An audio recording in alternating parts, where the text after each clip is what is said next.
Un'anteprima del programma è stato diffuso dall'amministrazione comunale di Agrigento sulla festa del mandorlo in fiore, sagra della primavera, giunta alla sua 76esima edizione, del 66esimo Festival internazionale del folklore e del 21esimo Festival dei bambini del mondo.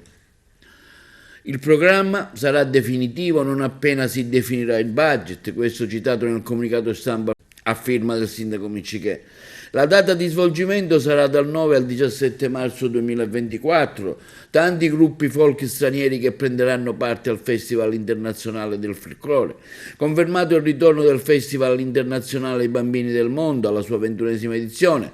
Si inizia domenica 10 marzo alle 10 con l'apertura ufficiale del folklore internazionale Icona, grande sfilata dei gruppi ad esibizione a mezzogiorno in piazza Camur. Gli stessi gruppi si esibiranno in serata al Teatro Pirandello.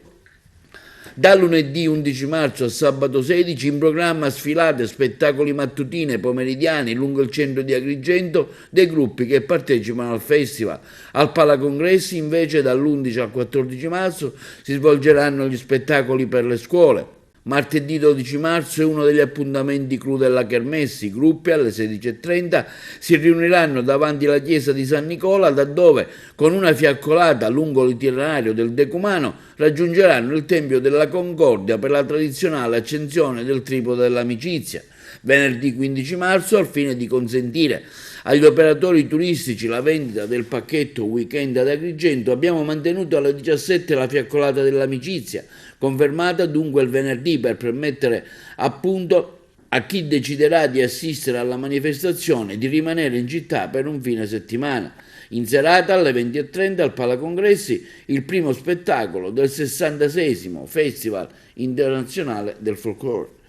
Sabato 16 marzo alle ore 16 e alle ore 20:30 al Palacongressi secondo e terzo spettacolo del Festival del Folklore, mentre domenica 17 marzo alle ore 10 inizierà la giornata conclusiva con la tradizionale sfilata dei gruppi internazionali dei bambini del mondo da Piazza Vittorio Emanuele al Viale della Vittoria.